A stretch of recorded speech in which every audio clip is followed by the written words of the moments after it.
Today I'm going to be roasting coffee on the Fresh Roast SR540. I'll be using the extension tube as well as the Razzo chaff collecting screen system that you can buy online. I use the extension tube because it allows me to roast more coffee at one time. Plus I get more bean movement, which means more even roasts. The roast color is more consistent. So I'm not going to be roasting a ton of coffee today. I'm going to be roasting 140 grams, but I just like to have that even roast, and I like to see the bean movement take place.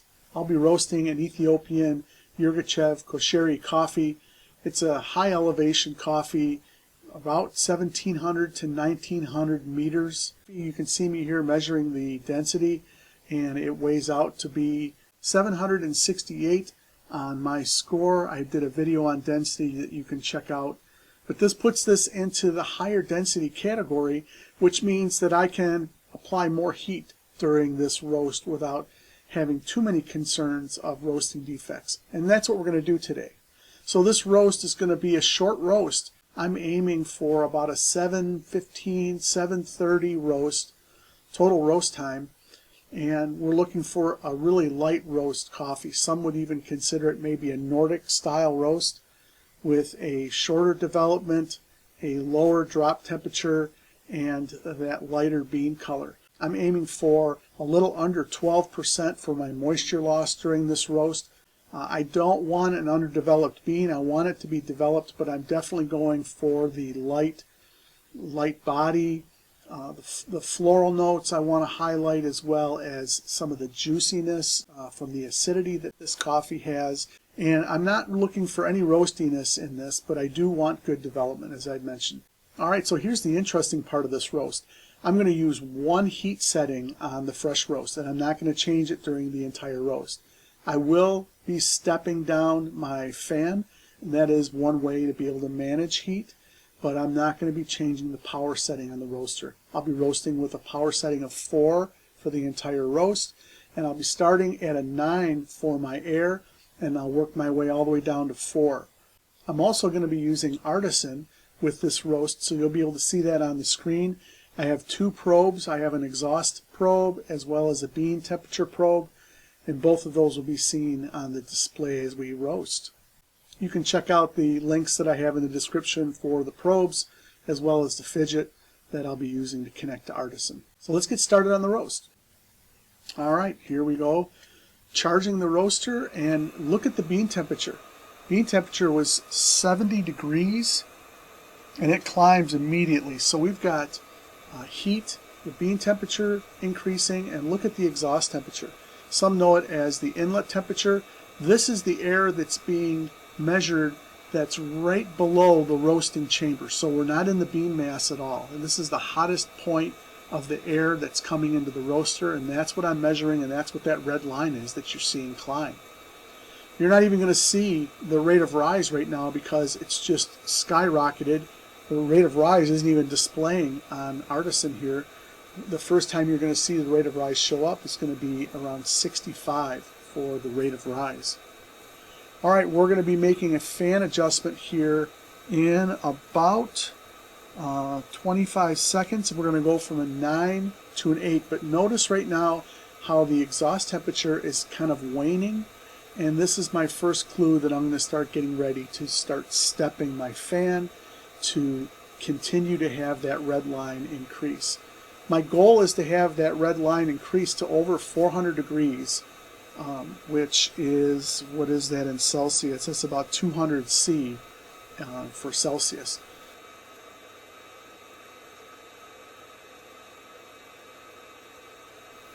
Alright, so now I'm adjusting the fan in just a second here, and you'll notice that the exhaust temperature is going to go ahead and it's going to start to work its way up again. And that's good news because I need to get this coffee moving and get it dry. I'm watching the color to make sure that the roast is progressing properly, and if things don't go right, I will make adjustments if I need to. There's our ET, our red line, and we're now happily climbing towards the 400 degree 200 C mark.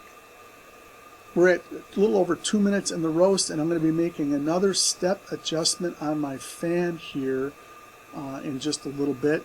And we're going to be doing these steps all along until just after the dry event. Once that takes place, we're not going to do anything with the fan or the power. We're going to let this ride. All right, there's another step. So now we are down to a 7 on our fan. And again, power is 4 the entire time.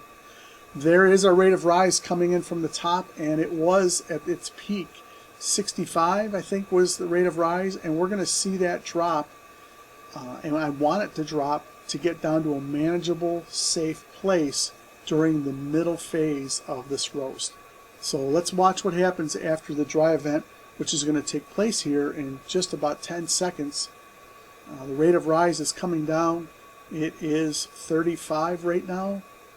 And there is dry. Looking at the beans, they're dry.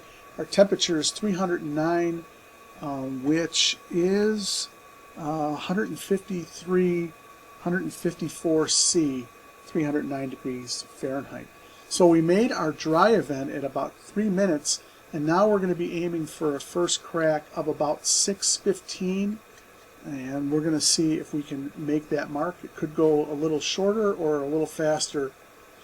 Take another look here at the rate of rise, and you'll see that it is continuing to go downward, but it's just not it's not a free fall now. Things have slowed down a little bit. Our rate of rise has gone from 60 now to just under 30, and that's good news because we need to have more time spent in this middle phase to be able to allow this coffee to get roasted all the way through and allow flavor development to take place. A lot of reactions are taking place during this time in the roast.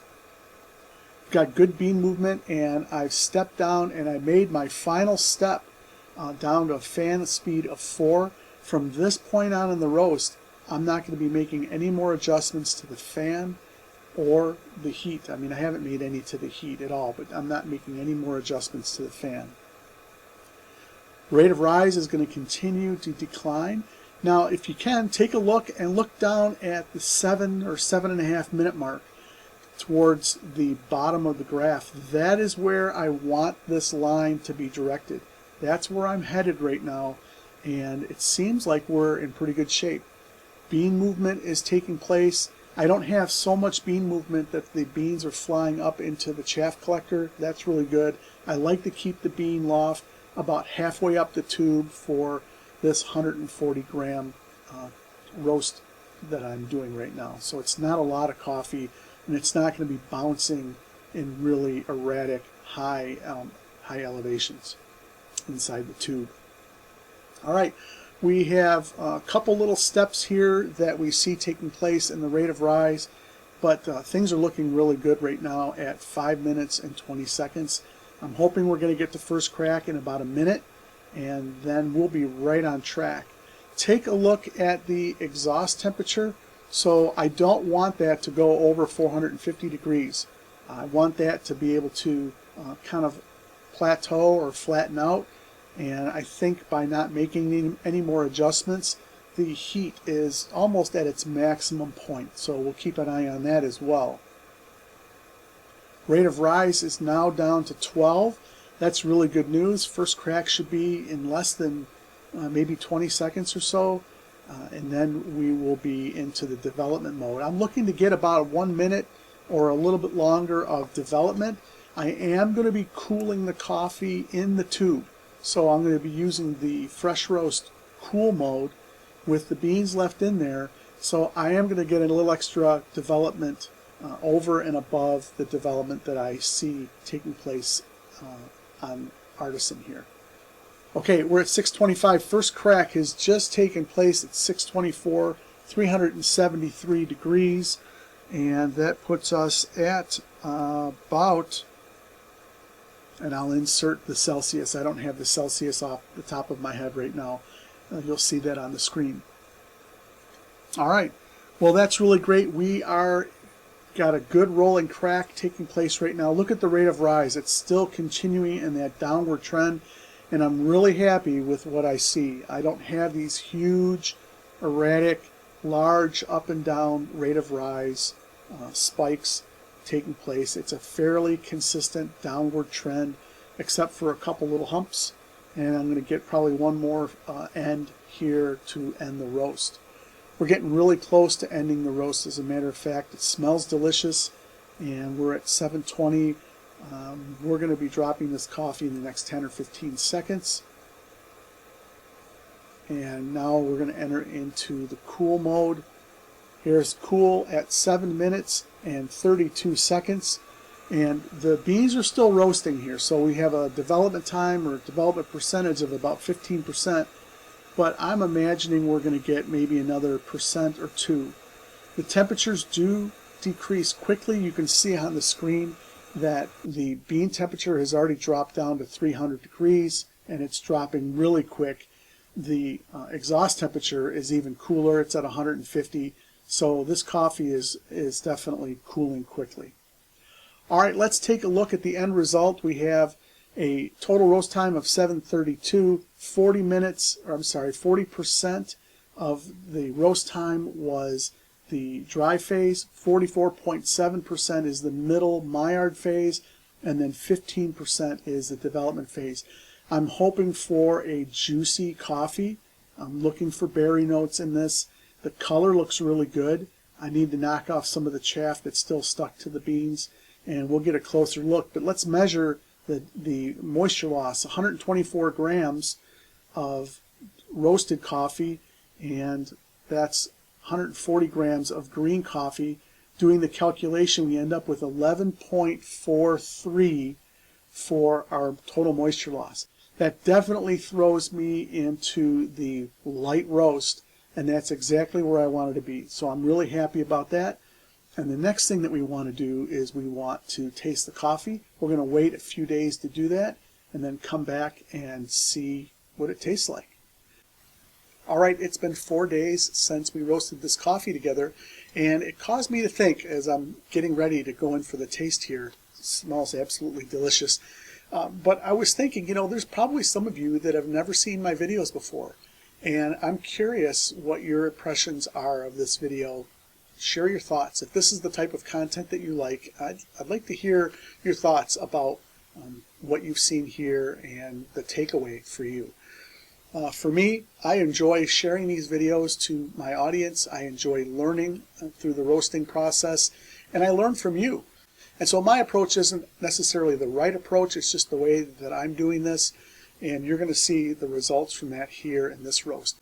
I am excited about the profile. I am excited about that declining rate of rise, and I'm excited about what I saw in the roast, the moisture level, and now the aroma. So I'm definitely getting a sweetness, and I am getting some floral notes in the aroma. No roasty notes whatsoever, no dark notes, no ashiness. It's nice and clean. My goal was to have a really light roasted coffee, and one of the hazards or the dangers is that you get kind of a hollow, woody kind of a note that will appear when you start to go really light. So hopefully I'm not smelling any paper or anything like that in the aroma.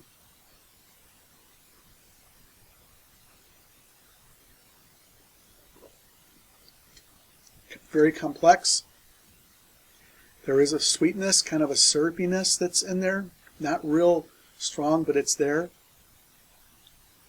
I'm getting a juicy flow in my mouth, and it is kind of a citrusy, kind of a lemon lime maybe. I don't know if it's the lime, because I know that tasting note. That's one of the things about looking ahead at the tasting notes, is that sometimes they can influence your mind when you're trying to express what you're tasting.